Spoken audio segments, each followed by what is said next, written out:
know what the problem is, we'll never find a solution. So that is, we spent time on step one figuring out what is the problem. That's where people miss it a lot of times because they really don't get uh, the problem concept. It's and admit it. We just admit, that's all we do. Admitted we were powerless over whatever we're powerless over. We're powerless over, any drugs, alcohol, food issues, whatever, and then the process addictions and codependency. And, but we've got to reach a bottom with that. We've got to feel the powerlessness of it. The powerlessness. That's what step one is. And the second part of that is my life has become unmanageable. So that is step one, and it's a hard step for people to take because they'll say, well, my life's not unmanageable in all areas. Well, it may not be now, but you keep on, it will get that way. And you look at, is it unmanageable in that one area? So that's what is step one is in a nutshell. And if people don't get step one, they can't do the other steps. One step is built on another one. And so that is the problem. And then the solution we learned or talked about came to believe that a power, if we're powerless, it makes sense that we need to seek the aid of a power greater than ourselves. So we're powerless over, and so step two is came to believe that a power greater than ourselves could restore us to sanity. Now, we talked about sanity. Doesn't mean we're insane in every area. Sometimes it feels like we are, but it means there's a little sliver missing where you have what you're addicted to. You can be addicted to a person, you can be addicted to work. There's a long list. You can be addicted to excitement, you can be addicted to sex, so what are you powerless and then what are you powerless over? And that came to means that you have a suspicion. By this time, hopefully people are going to a 12-step program. And step two is looking around in a meeting and seeing if those folks are in recovery and living a life free of addiction. Perhaps you can too. It's having a suspicion. To believe is just have a suspicion that it might work for you if it's working for those other folks. So that's what step two is in a nutshell. And it's very important because it's about having a desire to find a power greater than ourselves. And that is the spiritual part of the program. All the program is spiritual, but without the spirituality, there is no recovery, we believe. So step three simply is making a decision. You break step one and two down and you make a decision. You want to stay in the problem or do you want to go toward the solution? And if you do, now see, there's people, and I've been around quite a while, and I've known people for years that do that waltz, that 1, 2, 3, 1, 2, 3 waltz. They are afraid of step four, or they feel like they're so bad, awful, and wrong. They don't want to do step four because then they have to do step five, and that means telling it to someone else. So they'll stay in that waltz of 1, 2, and 3, 1, 2, and 3. But the program actually starts with step four. That's the first, there's action, but that's the first real action in the program. It's requiring a lot of us. And what it is making a fearless and moral inventory of ourselves. And it doesn't mean that we're just going to look at all the bad, awful, or wrong stuff. I think that's what scares people, is that they're going to have to dig up their past. And it's coming up on the first of the year, and any business, I don't care who they are, they're going to be taking an inventory. They probably take semi-annual inventories, but they'll take a big inventory the first of the year. Like a grocery store or any kind of retail store. They're going to look at the stock in trade. That is what an inventory is. They're not going to look at just all the bad things. They'll look at maybe what hadn't sold as well. They'll put them on sale. But what they look at is the good stuff, as well as that they need to do, to do something about. And that's where I think a lot of people miss the fourth step. They have that fear of, oh my God, I've got to look at myself. I've got to look, and then they already know about the fifth step, so they don't want to do the fourth step because they don't want to tell anyone all the dark things that they think that they have done. So people put it off. They put off doing the fourth step. I know the first fourth step I did, this has been many, many, many, many years ago, is that sponsor that I've mentioned before. She finally told me, she said, you have got to get on with the program. The program was written by Bill W. He did have some support from the other. By that time, there was 100 members, and that gave him feedback. But basically, Bill wrote the 12 steps, and he was inspired by God. And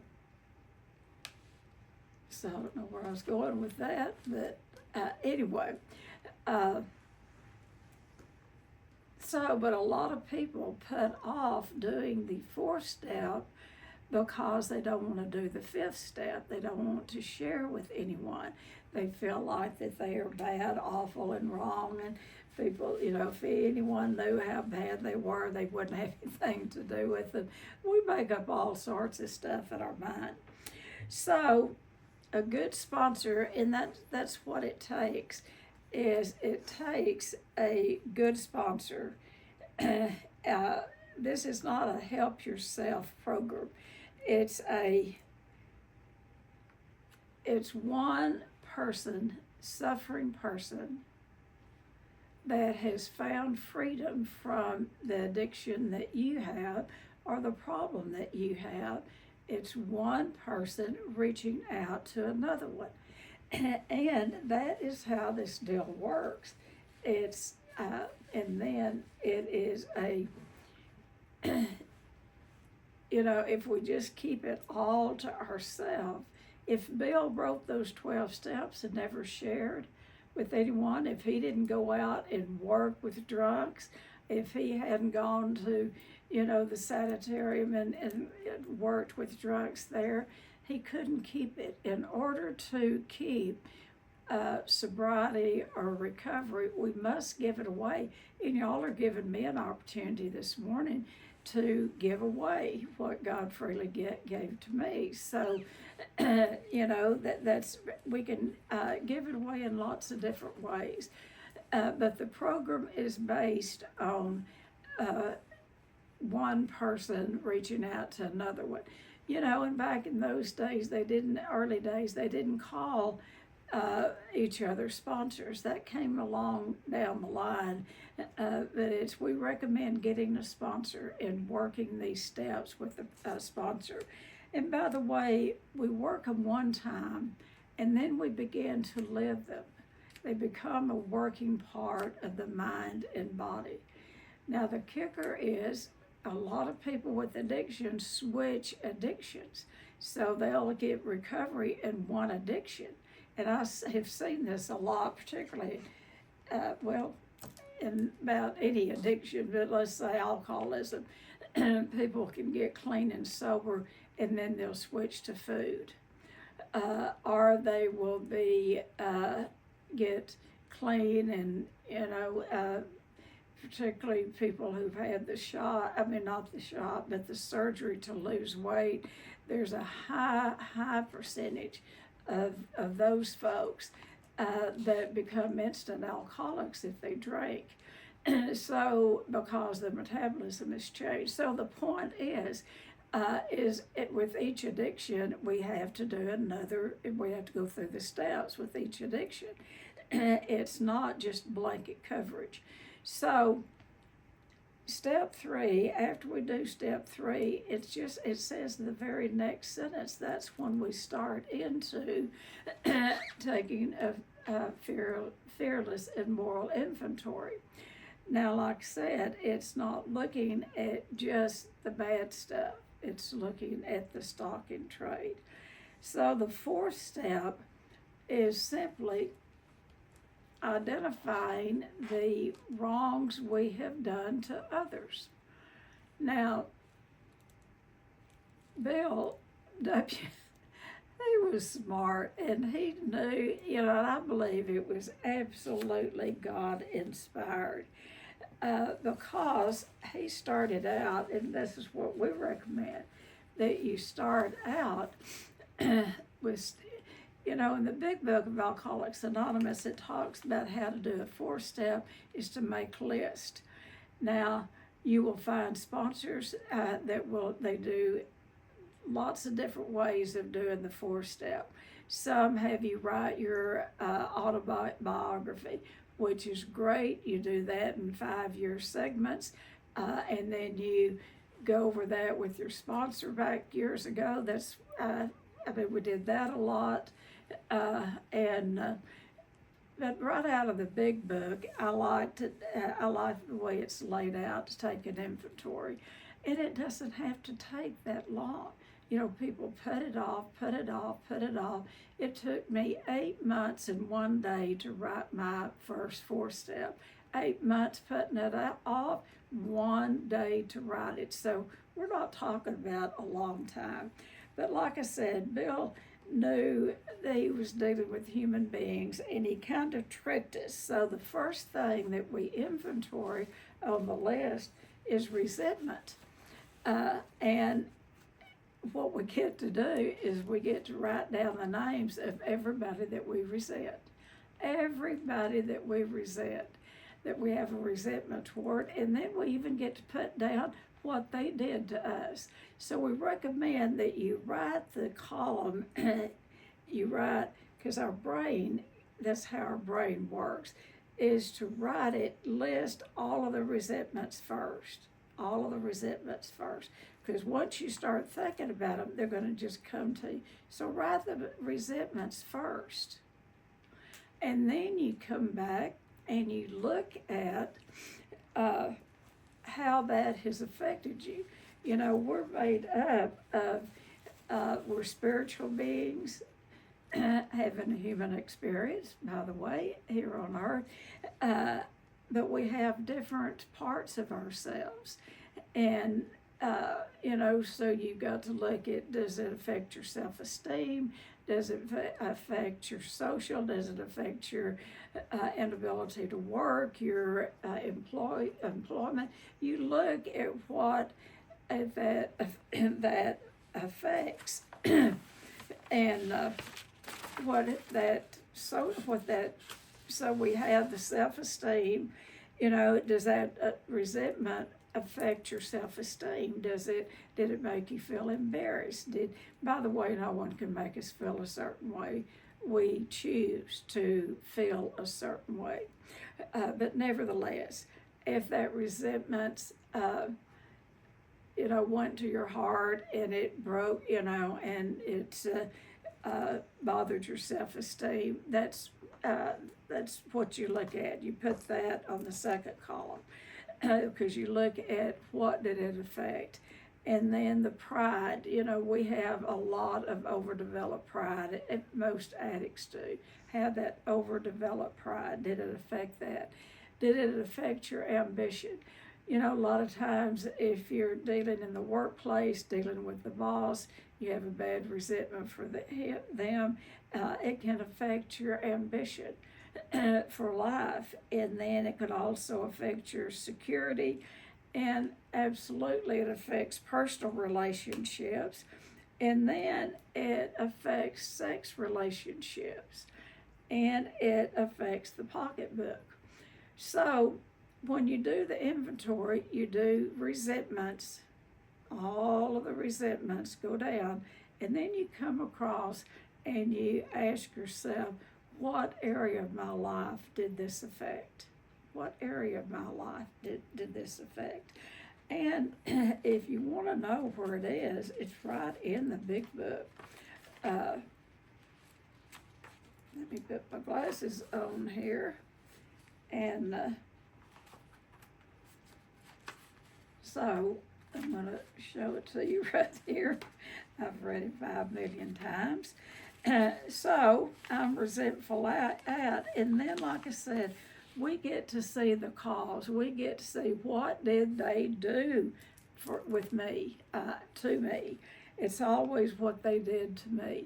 So that first I'm resentful at, and then what did it cause? Did it cause the embarrassment? Did it cause you to lose your job? Did it cause you to, there's a lot of different areas, or did it bring up fear?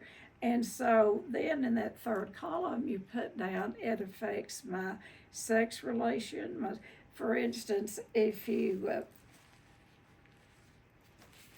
spouse had an affair and you have a big resentment towards your spouse, what that will have affected is that sex area. Now I want to tell you about the sex area, in that there is a lot more to the sex area than just the event, having sexual, intercourse or what. It affects a lot more. There's an emotional part that it affects in us. One of the things that can affect is, for instance, let's say that you maybe you're going to AA meetings, and you go to an AA meeting.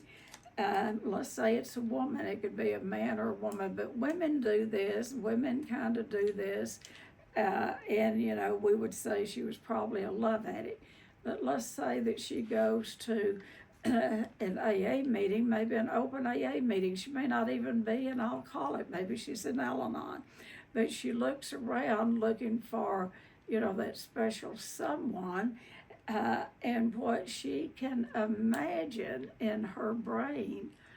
I mean, she's already got them married and she doesn't even know the person. So that's that emotional, sexual feelings that it can affect. And if you don't put it down, you can say, well, I didn't act on it. Yes, but it's alive and well in your brain. And so it's those sexual thoughts, those sexual feelings that come up, and that's important to put it down on your list, so it can so you can examine where that's coming from. And the thing about the sex part is, every time you turn the TV on, or you go to a movie, or you read a magazine, how do they sell ads? I mean, how do they sell products? They do not stick some ugly person out there and say, you buy this face cream and that's how you're going to look. They pick the sexiest looking people anywhere, man, woman, to sell products, to sell a new car, to sell, that's all part of the sexual. And if you get more excitement over seeing the models than you do the product, you might want to look at that, and it's okay to admire pretty people, and to look at people that are attractive. But ask yourself, what am I getting out of this? And if you're letting it, the sexual feelings and the sexual thoughts take up a lot of time in your brain, you best look at that. We live in a town where there's a church on every corner and where there are 3 universities that are church sponsored. ACU, which is Church of Christ, Hardin Simmons, which is Baptist, and then McMurray, which is Methodist. So we're surrounded by churches, we're surrounded by people who go to church, and so when you get to talking with them, particularly Al-Anons, about doing this sexual inventory, they get their feathers ruffled sometimes. They want to take their husband's sexual inventory or somebody else's, or they have a hard time looking at it. But I will tell you, I've been in this business for a long time, too many more years than I can count. And the problems that we have with people that I see coming out of churches are 2 things. And it is problems in the sex area and problems with food. Problems in the sex area and problems with food. Now, and I've worked with a bunch of them. I've worked with ministers, I've worked with youth directors, I've worked with song leaders, you name it, and I've worked with them.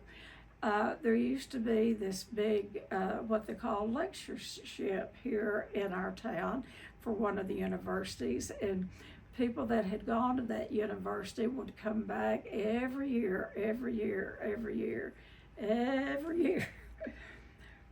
There was an old movie many years ago, and the name of it was Same Time Next Year.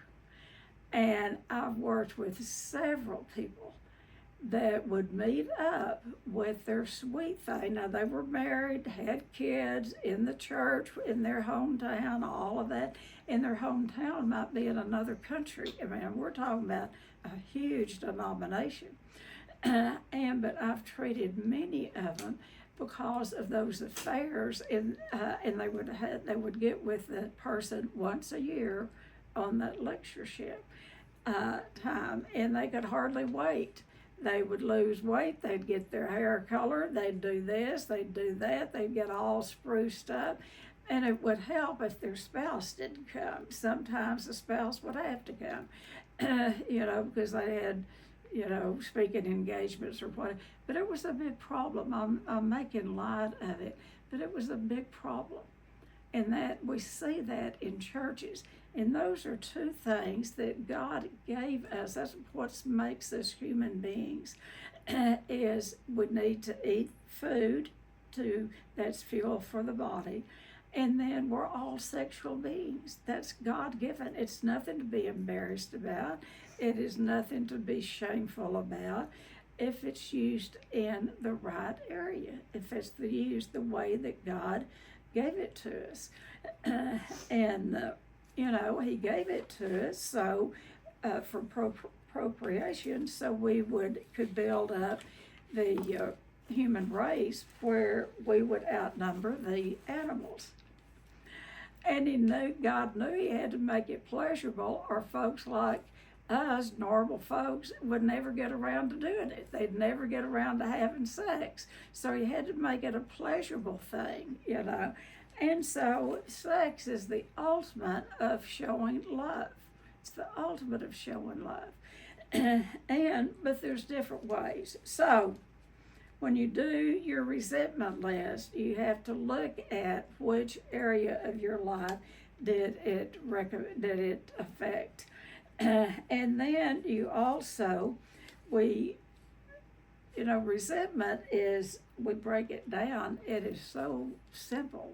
A resentment is, you break it down, sin, S-E-N-T, is a Greek word that means fill, and R-E is a prefix that means to repeat. RE means to repeat. So resentment is you repeat the feeling. That's all a resentment is. Someone did something to you 15 years ago, something that you think is really bad. Maybe you lost a job or somebody gossiped about you or this, but it still lives rent-free in your brain. That's a resentment, and it's re-feeling, replaying it over and over and over and over, and to the point that it resentments will take an alcoholic back to the alcohol quicker than anything, or the eating disorder person back to the food. I mean, resentments will take, it does a number. So that's why we have to really do a good inventory and look at those resentments and how they're living rent-free in our heads every day. So we on all that is you make a list, you make a column of resentments, and most of us, we can put our mothers at the top of the list. We say if it's not one thing, it's your mother. I don't know of anyone that doesn't have a little resentment about their mother, and then their father, and then they go on down. And some people have long lists. I had a long list. Bill tricks us. He really does trick us, because he says, write down your resentments. He did not bother to tell us early on that in step 8, you're going to pull out that. So this is why don't burn your inventory. A lot of people burn their inventory. Don't do that. Keep it and reflect on it. Look at it. Because in step 8, you're going to need it. Because in step 8, you pull out that resentment list. Guess what, folks? Those are the people that you're going to have to make amends to. Because if you want to stay in recovery, when you do have a resentment, when you're doing an inventory, you're going to have to look at the part that you played in that. Now, if you are a child, do not put down your childhood resentments. What they did to you, because, you can put them down, but it's, you're not, or what you did to someone else, you are not responsible as a child. You are as an adult. And so when you look at that resentment and that long list, when you get ready to do step 8, you pull that out, you look at it with the sponsor, and they're going to help you see what part you played in that. For in every instant, there was invariably something that we did to get in that conflict with that other person. It may be a small part, but it doesn't matter. We're not looking at their parts in step 8. We're looking at, because it's our unforgiveness that takes us back to the activity of any addiction, or takes us back to the problem. So with that in mind, I kind of gave you the, I kind of let the secret out, but the first time I had a long list of resentments, because I felt like everybody that crossed my path had done me bad. So anyway, you look at that, you write that down, and then the next one that you inventory is fear. We look at our fears, because a lot of times, fear, what we say around the programming here is, fear is false evidence appearing real. So many times we will get something up in our brain and we build it up till it's, oh my God, this is bigger than I am. It will be. So we have to look at the fears, and we list them in a column. The fears. And then there again, we go back to that last column to see what it affected. This fear, what did it affect? Did you have a fear of losing your job? Well, what that's going to affect is your finances. Your security. That's that instinct of security. Another fear is, by the way, when we're into the future, we're into fear. when we're looking back in the past, we're into guilt. That's why we recommend staying in the moment. Right now is the moment of power. But when you're doing this inventory, look at those fears. And a lot of those fears we might be carrying from childhood. You know, fear of not being good enough. That is probably one of the primary fears of most addicts. Not being good enough, not mattering. I went to a psychologist one time. I quit going because he went to sleep. But anyway, I guess my story wasn't exciting enough to keep the gentleman awake. But anyway, I was talking to him about, well, I just felt like I didn't matter. I just didn't matter to anyone. I just didn't matter. And he looked at me and he said, do you matter to yourself? Do you matter to God? And that's really all that matters, is if you think you matter. And of course, I want to talk about all of them. That's the reason I want to talk about how bad those people were to me. But anyway, inventory the fears. Fear of, and fears can be phobias. And so it is important to write those things down. Because invariably, if you have a phobia about something and that's an exaggerated fear, and it can turn to anxiety, it can turn to a lot of things. I had an absolute abnormal fear of snakes. Now, I know all of you, very few people are snake handlers, but I did. I would see that electric cord sitting over there on the corner that's been there forever, and if I just kind of got a glance of it, it would scare me. I'm talking about abnormal phobia for snakes, to the point that it really harmed my life in some ways. Like I would be afraid to go to all the parts of the zoo with my kids. And as they got older, they'd protect me from the snake, cages and all. And so through an inventory, now this is not sitting in a therapist's office. Now I believe in therapy or I wouldn't be in the work that I'm in. But it was doing an inventory that I got to see where that fear was coming from. And I got to really work on that. And what that fear was coming from is my mother, I called it our affair. My mother had an affair with a man, and we went out of town one day while my dad was at work. We were up, went into New Mexico, and went into this filling station, and they had this plaster of Paris stuff that you could buy. These different animals and stuff. And there was a snake, a rattlesnake, all coiled up. And he got that and started scaring me with it. That was the beginning of my fear of snakes. And it was more than that art object. It was what that represented. I had a fear of my dad finding out. I was a fear of it was going to all be my fault. I had a fear that he would kill my mother and the man, and he did kill the man, but he didn't kill mother, but he threatened many times. So this inventory will, if you've got someone that can really help you through that, you're going to see where those fears, those abnormal, exaggerated fears come from. So, and then I've already talked about the sex area. Sex in the big book, it talks about, this is just so simple what it says. Now let's talk about sex. It's what it says in the big book. And it says, many of us needed an overhauling in that area. But above all, we tried to be sensible on this question. It's so easy to get way off track. Here we find humans' opinions running to extreme. So, absurd extremes perhaps. So we treat, then over here it says we treat sex as we would any other problem. Are y'all listening?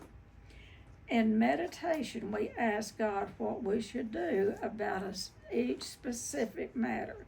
The right answer will come if we want it. God alone can judge our sex situation. So when I'm working with people that have a problem in the sex area, or if they're having an affair, or if they're wanting to have an affair, or they're wanting to have sex with somebody other than their partner, or they're not married and wanting to have sex, what I ask everyone to do this. If you can invite God into that sex area, go for it. If you can invite God into it and feel like He's giving you His blessing, go for it. And many people will, that gets their attention. God is interested in every area of our lives. And so, and this is what I tell people about picking up the drink. Before you pick up that first drink, if you've been sober for a while, invite God into it. It's almost like saying, God, you want to have a drink with me? If you can, in all good consciousness, invite God into that drink, or you're in a drug house somewhere, and you can invite God into that needle that you're getting ready to put in your arm, and you feel that God's blessed it, go ahead, shoot up. I've never seen anybody yet, never, that can do that. And a lot of people can get sober if they have that idea in their mind about inviting God. Before we overeat or eat something that is not good for us, invite God into it. God, is this good for me to put this into my body? So that's really the solution to all of our problems, is if we can invite God into it. All right, I'm briefly going to talk about the fifth step. The fifth step is the scariest, and the fifth step is the easy. It's not easy. Nothing about the steps are easy. Step 4 is what we do. We identify the wrongs. That's what you did. You write down everything where you've wronged someone. But we also go back and see the stock in trade. If you have a good sponsor, they'll also have you to write down your positives. But the inventory really is to identify the wrongs we have done to others and to ourselves. Step 5 brings them to the surface. When you do a step 5, and that is giving it to another person, be selective in who you share this with. We're hoping that by this time that you have sponsors and you're working with a sponsor, and if you don't feel safe with that sponsor, and safe, I mean that they can't keep your 4th step with them, don't do it with them. You got to create absolute honesty before you do a 5th step. We had an old timer. Lord, he was old, and he was an old timer. He knew Bill. That's how old he was. He knew Bill, and had gone up to New York and gone to those meetings. He was a Texan out of Odessa, Texas. His name was Marshall, and the old timer would remember Marshall. But what he always said was, when he did his first 5th step, he went down into Mexico and got somebody on the corner that didn't speak English, paid him $2, and he read his 4th step to him. Now, I'd recommend that you not do that, but it's really hard to share the good, the bad, the ugly with someone. So when you're picking someone to give your 5th step to, it may not be your sponsor.